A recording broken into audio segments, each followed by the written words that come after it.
I would like her to step on me. What just happened better not have just happened for real, for real. That is a lesbian. I don't want to read Game of Thrones. It's not that big of a deal. Stop complaining about it.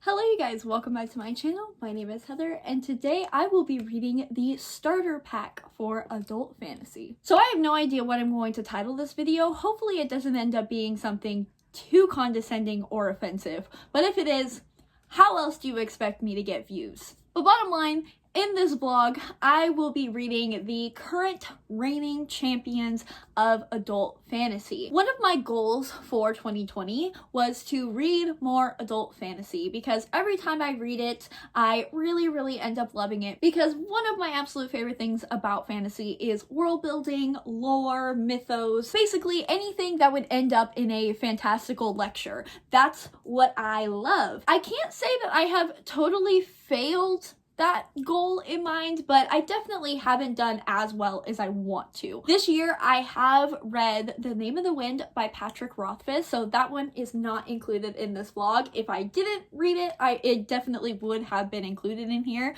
I have also read a couple books by N.K. Jemisin. I am almost finished with her Inheritance trilogy. I have read 2 of the Witcher books, and I have read 2 out of 3 of the books in the Nevernight trilogy. Bottom line, although I have dipped my toes into the adult fantasy genre, I have not read the staples of it. And so I wanted to dedicate this vlog to me really reading the foundational texts of adult fantasy, which sounds a bit dramatic, but I think we all understand where I'm coming from, what the theme of this vlog is. So let's just get into the books that I have selected for this vlog. The first one is probably the king of adult fantasy at the moment. I mean, I haven't read anything by them, so I can't deny or approve of that claim, but I have Mistborn by Brandon Sanderson in this ugly ass mass market paperback. I found this at Goodwill, and if you go thrifting at all for your books, you know you can't be picky. I absolutely could not do this video without including Brandon Sanderson, and I have been told by many people that Mistborn is probably the best book of his to start off with. I know that this one takes place in a world where the bad guy has won, and so now this world is ruled by this really tyrannical overlord, and I know that the magic system has something to do with metals, and most people can only control one metal, but our main character Vin, I believe is her name, can control all of the metals and all of those things. I think it's called like allomancy, if I'm not mistaken. I think I am most excited to finally read Brandon Sanderson's magic system because that seems to be the thing that he is absolutely praised for, and I really would like to see the intricacies of it. And I'm also really excited to meet Vin, who I hope that's her name and I'm not just making that up, but I am really excited to see our main character. I have also heard that Brandon Sanderson does female characters very well, which I'm very excited to see, and I know from Daniel Green and like his tier ranking videos that she is quite powerful, and I am never going to say no to a powerful female character. I have really high hopes for this one right off the gate. The second book I have chosen for this book is The Lies of Locke Lamora by Scott Lynch. Again, I don't think anybody is surprised that I have included this book in this vlog. I know that this one has been compared quite a lot to Six of Crows by Leigh Bardugo, and I know that we follow this band of thieves, and they don't necessarily steal for the common good. They steal in the name of their god, which, if you are new to my channel, I love mythology. I love own-world mythology. Religion is my favorite thing in books to read about, especially religious fantasy. I'm not sure how much the like god aspect plays into this book, but I am very excited to hear about the lore and the world building in that aspect.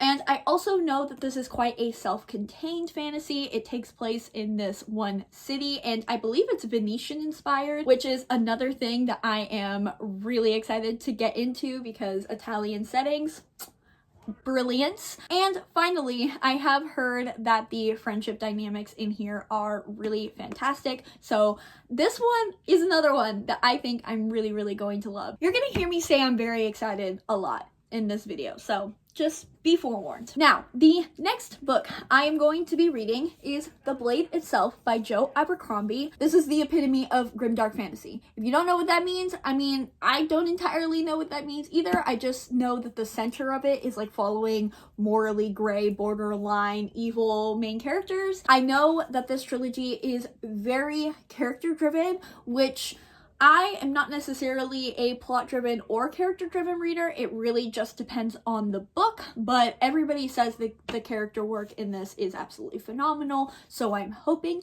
that I love it. I don't know anything else more than that, so I can't really give a better description for this before reading, but you know, say it with me, I'm very excited. And finally, the one that I am most terrified of and most intimidated by and truly do not know how to feel about it. I have Eye of the World by Robert Jordan. Whoo! I am intimidated by this one, guys, because although, as I mentioned at the start of this video, I love me some world building, I don't know how I'm gonna feel about Robert Jordan spending 2 to 3 pages describing one button and what the buttons on people's clothes look like, which I have been told he does. But for some reason, although I can never finish even a trilogy, the thought of diving into a 14-book series just appeals to me. Obviously, nobody is surprised. Daniel is the person that influenced me to buy this book and start this series, in addition to the Amazon Prime TV show. And so, obviously, I'm a little bit biased because that is his favorite series of all time, but I think it is okay to say that this is the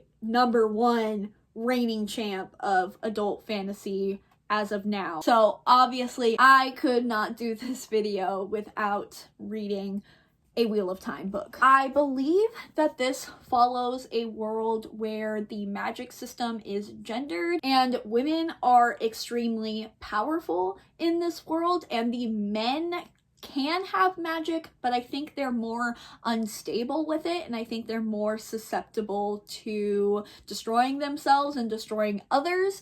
And obviously, I know our main character, Rand, is the guy who's gonna save the world. Probably. I also know that the first 3 books in this series is very Lord of the Rings inspired, and I know I don't have Lord of the Rings on here. I'm sorry. I don't think I'm ready for Tolkien yet. I do want to read it eventually. I really love the movies, but give me a little slack here. I don't think I'm ready for Tolkien yet. I digress. The first 3 books, like I said, are very Lord of the Rings inspired, and then he kind of goes off on his own way. So I'm expecting this to have the similar plots like the hero's journey and those kinds of tropes, which I am all here for. I don't mind that in the slightest. I love me some retellings. All right, so now I think I'm going to rank these in the books that I think I'm going to enjoy least to most, just to make it a little interesting and to see if my predictions are correct. To no one's surprise, I definitely think my least favorite one is going to be Eye of the World.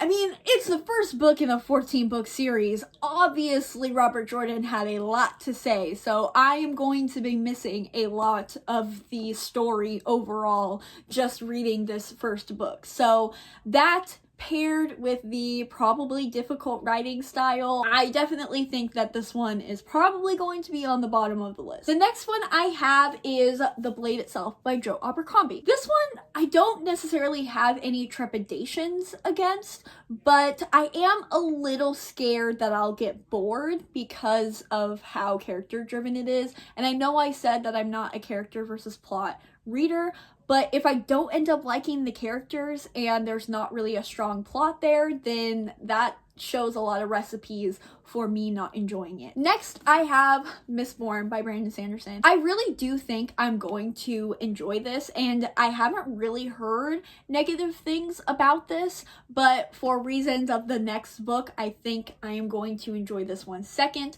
But I believe that if I'm going to be wrong about any of them, I'll probably be wrong about this one, and this will end up being #1. And finally, #1, I think I'm really gonna love Lies of Locke Lamora. I love morally gray characters. I love the idea of the setting. I love the concept of the god. I love the promise of really good friendship dynamics, and I've also heard that this is really sarcastic and funny, and yeah, I really think I am going to enjoy this one the most. most. All right, so here are the books with my official ranking. I am very excited. Again, just take a shot every single time I say I'm very excited.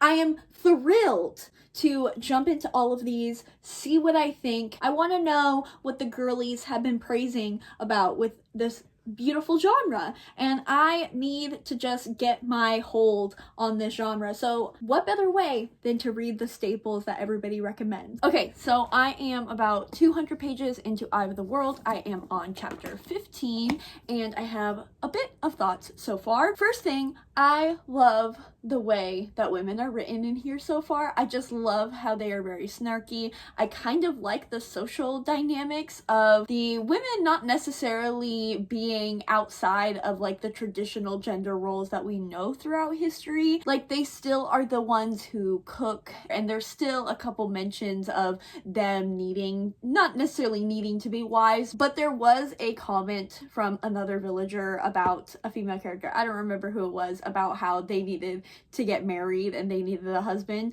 So there's still kind of the like traditional gender roles and like misogyny that we are used to, but it is very clear that the women are still very outspoken and they have no problem telling people to shut up, whether that be just random women in the village or our main character, specifically Egwene.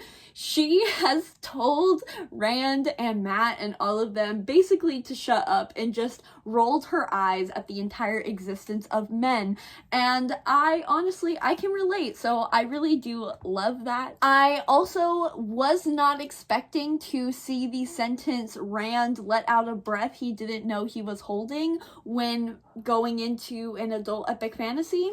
So apparently it's not just a YA problem, so I'm gonna need people to shut up about it, alright? It's not that big of a deal. Stop complaining about it. Thank you. Another thing is, I don't know if it's just because of like the grandeur of Wheel of Time and it being just such a huge and popular series, but the stakes are so high. I don't even know if I can really say the stakes are so high because I haven't really gotten a ton of it, but it feels so cinematic, and that also could be because the Lord of the Rings references are strong, and that's coming from someone who hasn't read Lord of the Rings, has just watched the movies. Like I see it. So that could also be it, but it feels like I'm watching a movie and it feels just so large and immense and expansive, if that makes sense. It probably doesn't, but there you go. Moraine is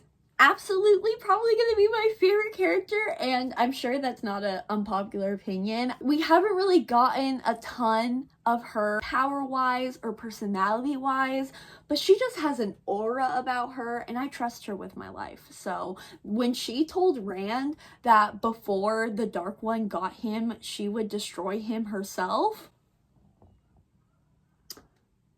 I would like her to step on me. On the topic of Moraine, I am very curious about the relationship with her and Lane, I think it's Lan, both in like the, romantic development, because there's clearly some history there, but also the relationship between the Warden and the Aes Sedai. I'm curious to see that dynamic because just drawing comparisons to what I know, it kind of seems like a parabatai aspect, like in the Shadowhunter universe. It's probably nothing like that, but there's like that give and take and like additional power and kind of things like that. So that's really interesting. That's it. First 200 pages. I'm pretty indifferent to everything else that I didn't mention. I will say though, as a final thought, just in general with my reading experience, it is way easier to get into than I thought it was. These first 200 pages were so easy to speed through, and the writing style is not nearly as like complex as I thought it was going to be. It's pretty standard, to be honest, so that is great to know. I am sure there's going to be some slow parts, but so far it has been quite a fast-paced experience, and I have nothing to complain about it in those regards. Another thing about Egwene that I forgot to mention, she is a lesbian. I personally will not be reading anything to the contrary. I will not be reading any evidence that points against that fact. To me, she is a lesbian in my eyes. No matter what happens, She loves women and women only. Thank you for coming to my TED Talk. That is a lesbian. That is a lesbian. Let's all ignore the fact that I look like a Trolloc at the moment. We have addressed it and now we can move past it. So I am here for my 400-page update. I am about 461 pages into this book exactly, and I have 3 updates for you. This is going to be a quick one because I didn't have a whole lot to say from page 200 to 400. It was a little slow, to be honest, but it's fine. We got through it. My first note that I have on my page is they cannot be that stupid. Parentheses, they are that stupid. And just to keep it vague, so this is all spoiler free, Rand and Matt were exploring this old kind of, I don't know if it was like elven temple. I don't even know if elves are in this world, but it was this old kind of building and ancient and all the spooky vibes to it. And Rand and Matt are just strolling around and they come across this Gollum-esque character, and he is all like, hey, if you follow me down this creepy corridor alone with nobody else to know where you are and no one to hear you scream and help me with this thing, I'll give you something. And Rand and Matt were just like, sounds legit to me. We love entrepreneurs, don't we? That happened, and then chaos just ensued. I will say it was definitely chaotic and a little too much at times. But I might be biased because I'm not crazy about action in my books. And there were quite a few chapters back to back where they were just running from Trollocs all the time. And it did get a bit repetitive because they would be safe for like 2 pages and then boom, a Trolloc would appear. And then they would be safe again and then boom, a Trolloc would appear. Which I guess is, you know, realistic when you're being hunted. But it was just, I was like, okay, I get it, but let's get going. But that's, again, a personal preference thing. My next note is I really hope that Rand does end up going home after all of this, and that is how the series ends, because it has been alluded multiple times that once Rand gets a taste of the world, his hometown will be too small for him once all of this is done. And I just really hope that he ends up being a sheep herder at the very end of this series. That would be immensely satisfying for me. And then my final note may make people mad. I mean, I'm not at all versed in the Wheel of Time community and what people think of particular characters, but I don't like Perrin. And that is not based on absolutely anything. I just personally get bad dude bros from him. He looks like one of those dudes that just swipes on Tinder all day while also degrading women on Twitter for posting selfies. And he looks like he calls women females. And he just looks like a boring dude that has no personality and no interests whatsoever. There's not really a basis to it. That's just how I'm feeling currently about his character. So, in unexpected turn of events, I ended up finishing Eye of the World pretty much last night. And so I have some thoughts. The first thing I want to say is I would like to redact my statement about Perrin. I realize that he's really the only one of the Two Rivers gang that I actually cared about. So I don't know what happened with my mind while I was reading it. Maybe it was just being in his head for too long. But I decided I like him out of all of the boys. So we love character development, both by me and him. Another thing is I've noticed that a big criticism of this series is that it's very info dumpy. And I don't know if it's just because I recently read the most terrible info dumpy book ever to exist, but I didn't find this info dumpy at all. I think the only times where it got a bit info dumpy was when he was describing the history of a couple events or battles or things like that. But honestly, I kind of wish he talked more about things, especially the magic system, because I feel like I don't entirely understand the magic system, and I really wish I kind of understood it more. And especially when we get to the ending and everything goes down, I haven't entirely wrapped my brain around what happened at the end. So honestly, I wish he gave us more information. I guess you could say he kind of of info dumps when new people or cultures are introduced, but again, I didn't think it was all that info dumpy. I thought it was done very organically. Another thing is I tried so hard to not be annoyed by Matt in this book because it was so clear that he is a Gollum-esque character and he was kind of being corrupted by the ring, quote unquote, not the ring, but you guys get what I mean. And I tried to not let it influence my enjoyment of his character, but oh my god, he was just so annoying. Again, it's not entirely his fault. I mean, it is his fault because he stole that dagger, but it wasn't his character, it was just the Dark One's influence on him. And as soon as he was all better, he was back to his normal self. So hopefully we get normal Matt in the rest of the books or a couple other books, because I would like to have his comedic relief back on the page. Also, because I haven't read Lord of the Rings, I don't know where Lord of the Rings ends and Wheel of Time starts, but as I was reading this, I'm a big Dragon Age fan, and there were just so many references that I was pulling from Dragon Age, like the roads and the ways and the blight and the literal blight in Dragon Age, and so I thought that was a really fun experience, and it just made me want to play Dragon Age again. One of my biggest specific criticisms with this book, I have absolutely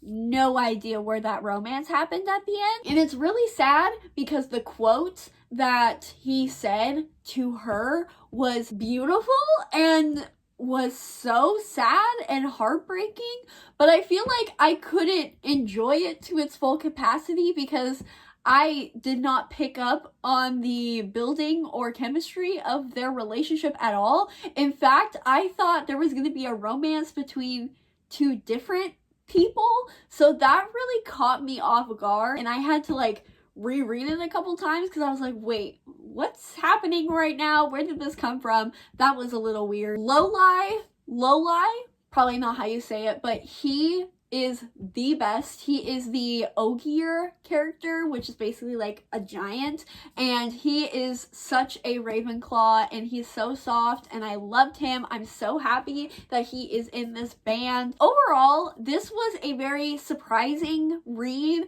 because I was expecting it to be much more of a learning curve and much more of a struggle to get through, but it really wasn't. It was pretty easy. I mean, I read it fairly quickly. I read it in like 3 days, so I would call that a win. It is not my favorite story in the slightest.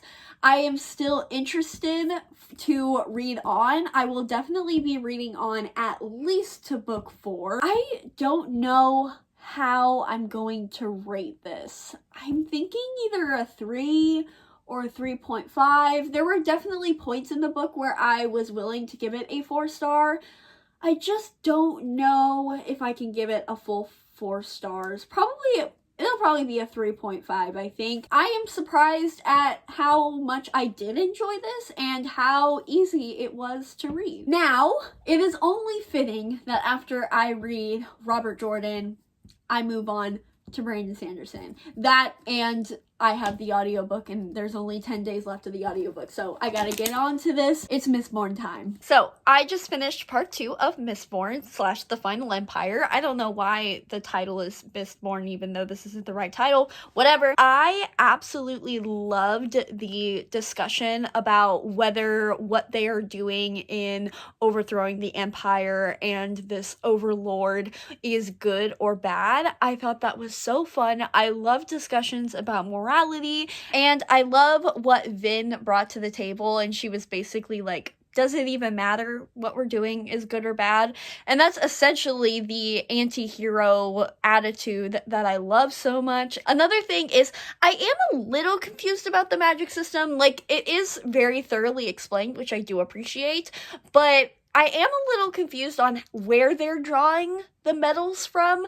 I assume there's just multiple ways in which you can draw medals. Like, obviously there are the coins, and they have drank liquid metal quite a bit depending on like what they need. I'm not sure if the Mistborns or Mistings have a natural resource of these metals, and if they do, it seems to be a very limited amount of metals. Maybe it's just the basic 4 metals that we learn about. Or do they not have any natural reserves and it comes from coins or external things that they draw from? Or is it solely the drinking of the liquid metals that they have done quite a bit? I am curious about that because it seems like they do have natural reserves of these metals. They just can dry up quite quickly, and the more rare and powerful metals you have to ingest in other ways. That's kind of how I am interpreting it, but I'm not entirely sure if that's correct. I'm not sure if the Mistings and the Mistborns are the only people who have these metal reserves, or if other people do and they just don't know how to channel them. I'm not sure if there are metal reserves, if this is a result of the world and the people, because the sky is red, so clearly something weird is happening. But yeah, so that's one thing that I would like clarification on, but it's not really hindering anything. It was just something I noted. Finally, I have a feeling that Vin might be the daughter of the Lord guy. I don't know if that's too predictable for Brandon Sanderson, but like, I feel like that would be kind of cool, so I'm kind of hoping she is, because her father was mentioned a couple times, and you always know when they mention the father or the mother or some parentage lineage that something just isn't up and there's something more to the story. It always happens, so that's kind of a prediction that I have. Other than that, I am very much enjoying the story for sure. I am very entertained. I'm not entirely invested yet. Like, this is definitely a strong 4-star. It's very good. But I'm not, like, blown away that it seems like most people are when they read this book. So I'm hoping that it, like, knocks my socks off. But even if it doesn't, I'm thoroughly entertained. So I finished part 3. Definitely the least enjoyable part for me so far. It's one that I've had kind of the most amount of problems with. So Vin is really pissing me off. I understand her behavior to an extent because she's 17, she's a teenager. A lot of times I have to remind myself when I read all books of all genres that most of the time teenagers are freaking stupid. But she's just being so stupid and so dumb, and hard for me to suspend my disbelief a little bit because it doesn't make sense to me why she is so sympathetic of the nobles, because she's Ska, and we talked about all the time in part 1 and part 2 how she would always have like flashbacks of being abused by her guy. I forget his name, starts with a C, but she would always mention that she was so numb to abuse because it happened so much and she was just like surrounded by it her entire life. And then she dresses up in pretty little dresses and goes to a few balls and meets this hot noble guy, and all of a sudden she is so sympathetic, and it goes even farther than that and low-key judges Dachshund for having completely negative opinions about nobles. And Dachshund's relationship with the nobles isn't even hateful. Like, Kelsier's feelings are very, like, hateful and spiteful, but Dachshund's is, his mindset is, like, this is just who they are. Like, he doesn't even seem to have much passion or hatred towards the nobles. He's just, this is just an acceptance that they are these evil and abusive people. I do understand the conversation that Vin is kind of having with herself, where of course not everybody is like that and not everyone is evil or not everyone is totally good. Like, I get that. I do. It's just that I don't buy her coming to those conclusions based on her backstory and the little interactions that she's had with nobles. Like, it's not like she's had this crazy revelation or has talked to them and seen who they really are. She's just danced with a few and talked books with Ellen. It's like, it's not anything dramatic where you see a total personality change that dismisses the systemic discrimination and abuse that these people have inflicted on this entire group of individuals. I get it. She's a teenager. I get it. She's having these doubts. I just don't buy it completely, and it's irritating me. Also, in addition to that, there's too much Lady Valette content in this part, at least. And Lady Valette is Vin's secret identity, basically, and what she uses to go to these balls and kind of spy. But that's the thing. It's like, she's not doing anything that is really of importance or really matters or just anything. She really is just going to balls, and she's like in the Lord Renew's house, and she's just kind of walking around, and she's not really contributing to the plan at all or really gaining any information at all. She has discovered like a book, and she has discovered Lady Shan, who is a bad bitch. I'm sure she's a terrible, horrific, evil human being, but I'm not gonna lie and sit here and tell you she's not a bad bitch. When she told Vin that she wants her to read a book or a passage from a book or whatever, and Vin was all like, oh, aren't you afraid I'm gonna know your plan? And Lady Sean was like, you don't know anything about my plan, little girl. And I was like, bad bitch. So obviously there are tiny seeds of things that might develop as the book goes on, and she's not necessarily just sitting around and dancing with everybody, but to me that's what it seems like in this entire part 3. So yeah, this one took me the longest to get through, it felt like, and I constantly was getting distracted and wanting to put the book down because I was just really bored. But something just happened towards the end of part 3, which hopefully means that it's gonna pick up now. I'm kind of feeling indifferent towards the story at the moment, but I'm hoping it gets better. I know this girl did not just drop the L-bomb after he just rejected her. I just finished part 4, and what just happened better not have just happened for real, for real. So I finished her. I gotta be honest,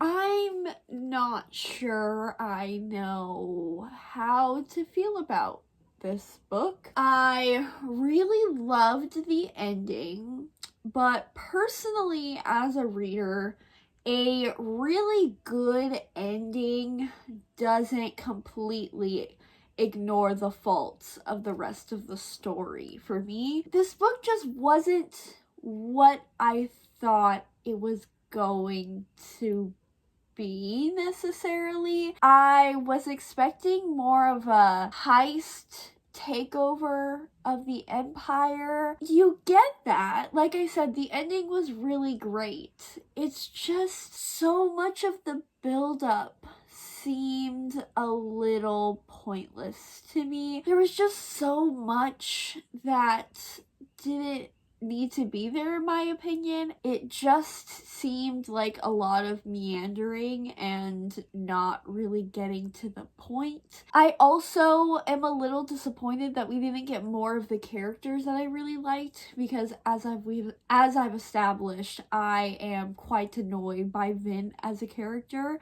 Not crazy about her, at least not in this book, and I wanted more of kind of the gang, like Ham and Breeze and them, and I was hoping for more interactions with them, and I don't think we got them enough. Kelsier was like my favorite character, and I also don't think I got enough of him, even though, I mean, he was a big part of the book, and he's not technically the main character like Vin is the main character, but again, because I was annoyed with Vin so much, I needed more distraction with him. And I don't know, guys. I'm very surprised at how hyped this is, because it's not bad at all. It's very well developed. Brandon Sanderson's magic is very thorough. It is very well researched. I don't feel like any of the characters are really stand out to me. Even Kelsier, who I really enjoy, he's kind of a typical charismatic guy who is a bit of a smartass, and he has kind of a tragic backstory. And Vin is I just don't know her right now. I don't feel like I know who she is. All of the other side characters, like I said, they were great, and I wish I got more of them, but overall, none of them are super stand out to me. The plot, I feel like, just was not executed as well as I would have liked it to be. I just feel like we spent so much of this book planning things and not really executing anything, which sounds like nothing happened in this book. Stuff happened, and like the ending was fantastic. Like if I was just judging the ending, it would probably be a high 4-star, but everything else, I don't know. I don't know how to feel right now, and I feel like I just need to sit on it and kind of maybe revisit it once I conclude this vlog and do a wrap up of all of the books. But right now, I don't know how to rate this, because I feel like I did enjoy this more than Eye of the World for characters and kind of world, because we got a more of world building and more just actual tangible things. That Eye of the World, it was more like abstract and like barely touching the surface. But I don't know if I liked it enough to give it a full 4 stars. So I feel like this is more like a 3.5, 3.75. I really don't know. I think I'm just gonna have to sit on this a little more, and we'll just have to revisit her once I read the other books. Alright, my lovely degenerates, I have started The Lies of Locke Lamora. I'm 100 pages in, and this is fucking fantastic, let me just tell you. Wow, I am loving this. This is so incredibly hilarious and so fun and so quick and entertaining. Wow, I absolutely adore this. I am so invested in this little gentleman bastards group of individuals. I am so intrigued by Locke and his innate ability to steal and get himself into trouble. The fact that he stole too much for this guy who runs a business with little children thieves, to the point where he almost got killed because he was too good of a thief. Like, that's fucking brilliant. Also, Father Chains, he could get it, and I am not ashamed to say that. He may be old, but he has the flavor, the culture, the knowledge, the intellect, the sass that I really appreciate, and I love him with my whole heart and soul right now. I am not one who really likes flashbacks or constant changing of timelines / perspectives, but I feel like it's done in a way that I'm okay with. It's done quite organically, and I do enjoy that each of the parts in the chapters are quite short because it leads to a more fast-paced reading experience. I can definitely see how it would be jarring at first to constantly switch between these different timelines, but I feel like it's done quite well, as I've said, so I'm having so much fun with this, guys. This is gonna be a fantastic one. I already know. Apologies if you can hear my fan in the background, but I just finished book 2 of Lies of Locke Lamora, and Holy fuck, I love this book so much, and I feel bad because this is the one that I've had the least amount to say about. Like, I don't have a lot of talking points to talk about. I don't have a lot of specific thoughts to mention. I am just in love with the character work that is done in this story. It is so funny, and oh my god, the way that book 2 ends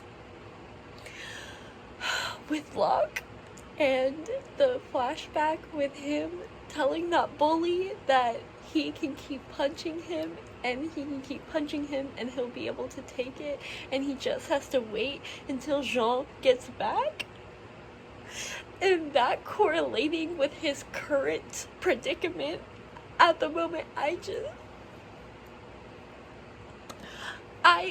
nothing could have prepared me for this. I knew that they were going to be amazing together as a friendship and all of these things, but wow, it's really getting to me and I love this so much.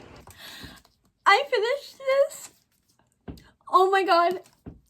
Hands down 5 stars. Such an easy 5 stars. Oh my god. Was this fucking incredible, my dude. Okay, I'm gonna try to gather my thoughts because I do feel bad that this is likely going to be my favorite of this video. I mean, I can't anticipate the blade itself beating this one out. You never know, but for right now, this is hands down my favorite read of this video, and I gave the least amount of updates for it because I was so engrossed with the story that I didn't want to put it down to film updates. And if I'm being honest, I couldn't really update too much about this book that wasn't just me squealing, because a lot about what I love about this book are the characters, and I can't just say, oh, they're like this, they did this, because again, I want it to be spoiler free, but also it was just how they made me feel and the emotions that they invoked within me that really made me love this book so much. Now, don't get me wrong, the plot in this is really fantastic as well. I wouldn't say there's necessarily a straight line, like a straight cohesive storyline that you're following. It would just be hard for me to give a synopsis for this story that isn't just talking about Locke and the gentleman bastards and the fact that they steal because it's their religion. Like, I feel like that's as much as I can give about this book without getting into real spoiler territory, because I feel like the real plot doesn't start until like halfway through the book, which may put off some people if they are plot-driven readers, but I can't imagine, even if you are a plot-driven reader, that you wouldn't love this, just because it is still action-packed. It is still full of just Locke's one-off ploys and one-off heists throughout this entire book and throughout his entire life, and you get so much development of friendship, and like, friendship is truly the core theme of this entire book, and the fact that friendship is more important than thievery amongst these thieves.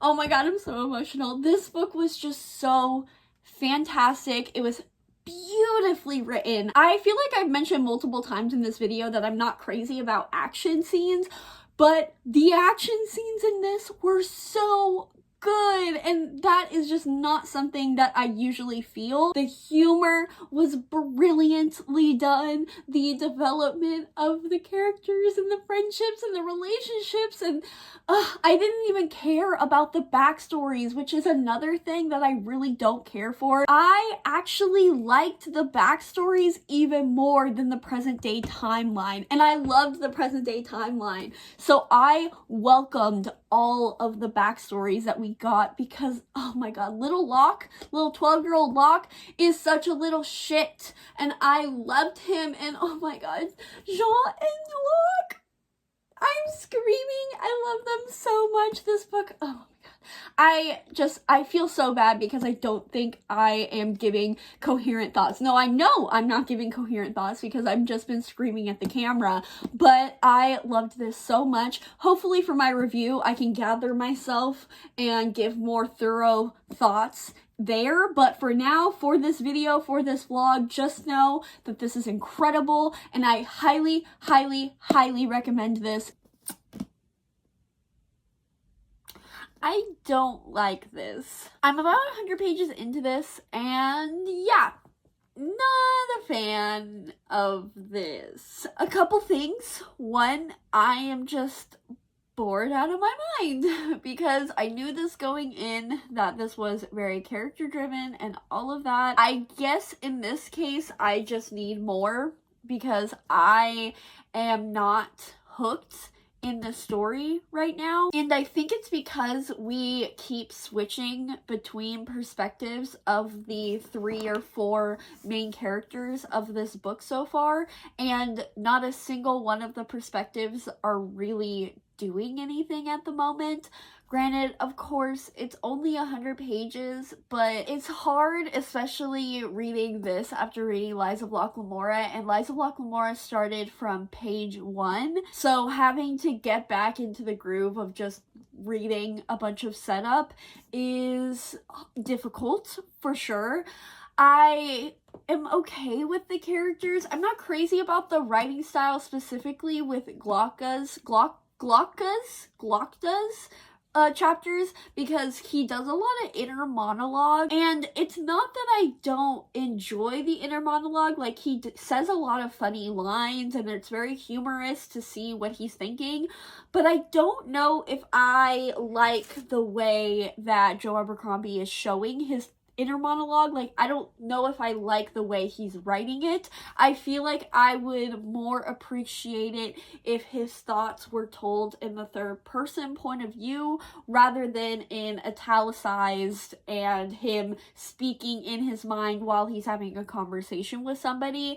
And that's definitely just a me thing. It's something, it just kind of takes me out of the story a little bit. I will say I do appreciate the chronic pain representation through Glocka's character. It is always good to see different aspects of the human experience, so that's appreciated. I don't really like Giselle, and I don't know if it's because of Joe Abercrombie's writing or just him himself. He's just, 1, pretty bland and boring, and 2, he objectifies every single woman on the page. Now, that could be because this is an adult fantasy written by a man, and we all know that that is a thing that occurs in the genre now and then, and very often. And so I'm not sure if that is just him as a character or just the fault of the author himself, but that is something that I noted and was not a fan of. Logan Ninefingers, he's okay. I don't really have much of an opinion on him yet. Logan, I feel like, has the most potential to keep me entertained, if that makes sense. So those are my thoughts so far. I don't want to read this, so I'm gonna DNF this. I feel really bad because I don't like to DNF books in like experimental videos like this, but I gotta be honest, guys, I don't like this at all. I am so incredibly bored and I don't want to read it. It really just gives me Game of Thrones vibes, and if you couldn't tell by the fact that I didn't have Game of Thrones in this video, and yes, I am a poser because I have a Game of Thrones shirt on right now, I don't want to read Game of Thrones. I will watch the first 4 to 5 seasons and love them with my whole heart and soul, but I'm not going to read those books. And this feels too much like Game of Thrones. Just, it's so political, and I usually like political fantasies. I like the political intrigue, but something about this is just not gripping me. It is not keeping my attention. I am so distracted while I'm reading this, and I even have the audiobooks with the physical copy on, and everybody says the audiobooks are fantastic, which, I mean, it is pretty good. The narrator does a pretty good job, but it's not gripping me. I am not liking it at all. The writing style is not my favorite. None of the characters are really keeping my attention either. I'm really not invested in any of them. Jazhal, or however you say, I don't know how you say his name. I really do not like him. And I know that's kind of the point of this book, like it's following shitty characters, and so I'm not knocking down the book for that. I'm just saying he's so annoying and I hate his chapters. And Logan he's fine. Like, Lockda is kind of interesting, but it's not, no, this is a DNF. I will not unhaul this yet. I will wait until I post this video, and if you guys convince me that I should stick through it for the rest of the trilogy, because I do know that people say that the trilogy as a whole is really good, I just don't know if it's worth getting through this chunker. I feel really bad, but for my own lack of sanity and to avoid being in a reading slump, I can't do this one at this moment or any moment, depending on if you guys really convince me that I need to read it. If you're a diehard fan, let me know, try to convince me, but otherwise this is just a pass. But with that, I have concluded this video. Wow, I gotta say, I don't feel as satisfied as I thought I would feel. I think it's just really hard to do this kind of vlog style experimental video when it comes to epic high fantasy, because it's really hard to judge the story with just the first book, whether it be a trilogy like Mistborn or a 14-book series like Eye of the World. I think it's a lot easier to do that with YA because you can kind of judge the stories as themselves, like with one book at a time. But again, with epic adult fantasy, I feel like that is hard because you get such a small piece of the puzzle when it comes to just judging one book at a time.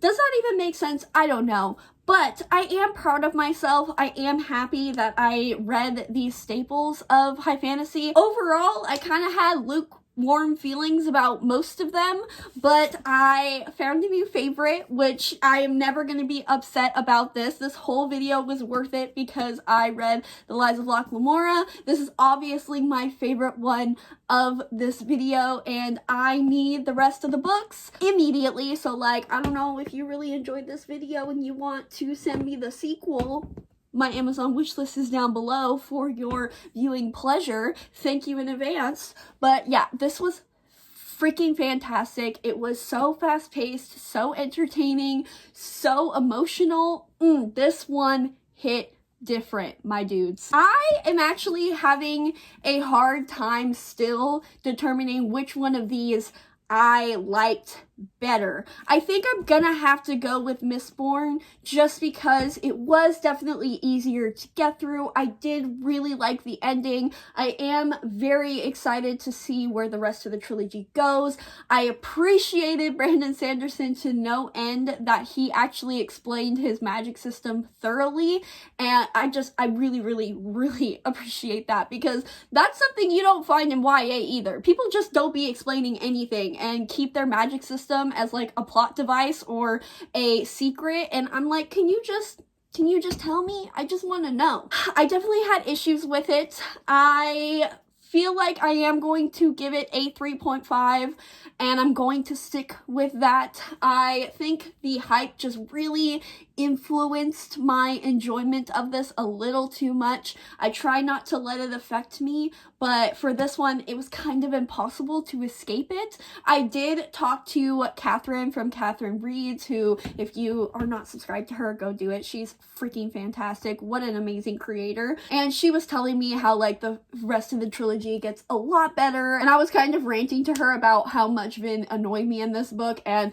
she's like, it gets better. So I trust that it does. So Mistborn stans, please don't attack me. I am still going to continue, and I am willing to have my mind changed. I am open to it. I am sure it will happen. I have the Well of Ascension already on my shelves, so I will get to it. That's that on that. So I guess thirdly would be Eye of the World. This was hands down the most surprising read of this video because I had such differing expectations to what I actually got. I have filmed a review for this video already, which will be going up Monday probably, so hit the notification bell, hit the subscribe button and all that. I did enjoy the setup, and I enjoyed the writing style surprisingly, and I feel like this does have a ton of potential to be really freaking fantastic, which I would hope so because he wrote 14 books, so they better be pretty good.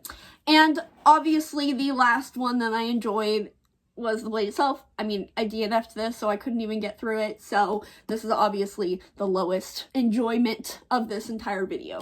Overall, amidst this experience, I have definitely learned that bad romances happen all genres across all age ranges, as well as annoying ass characters. So we love a unifying factor, a unifying denominator to unite us all. How many times am I going to say that? I don't know English, even though I read these huge ass books. I really hope you guys enjoyed this video. Definitely let me know any and all epic, high, adult, fantasy, all of the descriptors, recommendations that you have for me. Right now, I really, really want to read Kashiel's Dart by Jacqueline Carey, I believe is what it is. That one follows a prostitute main character, and I just love a sex-positive woman. So that's the one I really want to get to, but definitely let me know any of the recommendations that you have for me. I really hope you guys enjoyed this video. It took me a while to film. It didn't really work out as well as I was hoping it would, but you know, that's just what happens sometimes. Hopefully it was still entertaining for you all. Make sure you guys like, subscribe, check out all of my links down in the descriptor if you want to support me in this channel. That is all, and I hope you guys have a wonderful rest of your day. Bye!